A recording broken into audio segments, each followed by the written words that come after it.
मेरे प्यारे बच्चे, आज मैं तुझसे वही बातें कहने आया हूँ जो तूने अपने दिल में छिपा कर रखी थी।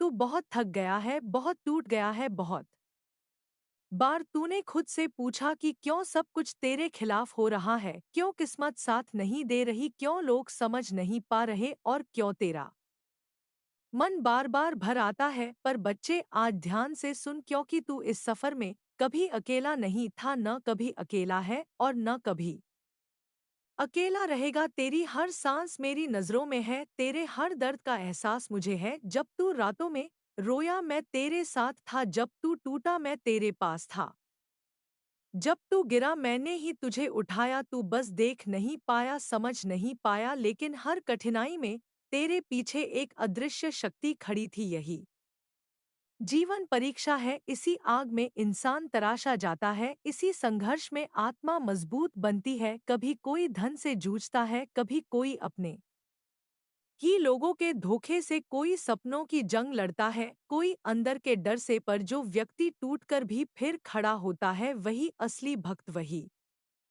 असली योद्धा, वही असली विजेता बनता है। और बच्चे, तू भी उनमें से एक है, क्योंकि तूने जितना सहा है उतना हर किसी में सहने की ताकत नहीं होती। दुनिया तेरी हंसी में जलन ढूंढेगी, तेरे सपनों पर हंसेगी, तेरी मेहनत को छोटा बताएगी, तेरी चुप्पी को कमजोरी समझेगी। पर तू शांत रहना, क्योंकि उन्हें नहीं पता कि तेरे साथ कैसी शक्ति खड़ी है। तू मत भूल, तेरी किस्मत किसी किताब में नहीं, तेरी कर्मों और तेरी जिद में लिखी है। जैसे तू सोचता है वैसा ही ब्रह्मांड तेरे लिए रास्ता बनाता है। जब तू सच्चे मन से मेहनत करता है तो खुद समय तेरे आगे झुकता है। मुश्किलें भले बड़ी लगे, लेकिन तेरी शक्ति उनसे भी बड़ी है। लोग भले तुझे न समझे, पर ऊपर वाला तुझे हर पल महसूस करता है। बच्चे, आज जो तू झेल रहा है वह तुझे तोड़ने के लिए नहीं, बनाने के लिए है। तू जितना गिरा है उतना ही ऊंचा उठने वाला है,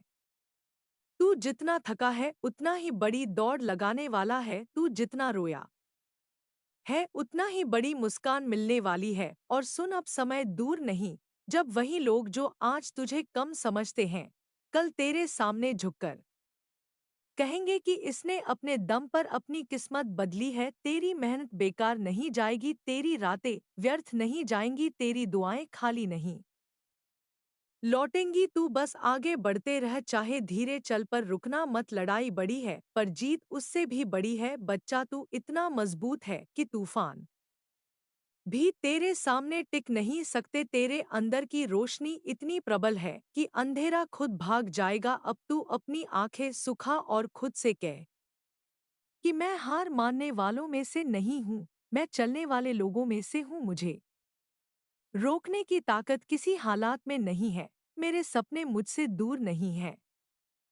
बस एक कदम और एक धड़कन और एक कोशिश, और मैं वहां पहुंच जाऊंगा जहां मुझे पहुंचना है। तू, तेरी आस्था, तेरी हिम्मत, तुम्हारी ताकत, सब एकजुट होकर तेरी राह साफ करने वाले हैं। बस तू विश्वास मत छोड़ना। बच्चे, अब वक्त आ गया है जिंदगी का नया पन्ना खोलने का। तेरी तकदीर बदलने वाली है, तेरे रास्ते खुलने वाले हैं और तेरी मेहनत का फल मिलने वाला है। अब तू तैयार हो जा, क्योंकि धीरे धीरे नहीं, अब तेरी जिंदगी तेजी से रोशनी की तरफ बढ़ने वाली है। बस तेरी एक पुकार और तेरी मंजिल तेरे सामने होगी। और अब बच्चे, अंत में सिर्फ एक बात कहूंगा, मन शांत कर, सांस गहरी ले, दिल को स्थिर कर। और अब आखिरी में हम सब मिलकर मंत्र का जाप करते हैं। ॐ श्री श्याम देवाय नमः। ॐ श्री श्याम देवाय नमः। ॐ श्री श्याम देवाय नमः। ॐ श्री श्याम देवाय नमः। ॐ श्री श्याम देवाय नमः। ॐ श्री श्याम देवाय नमः। ॐ श्री श्याम देवाय नमः। ॐ श्री श्याम देवाय नमः। ॐ श्री श्याम देवाय नमः। ॐ श्री श्याम देवाय नमः। ॐ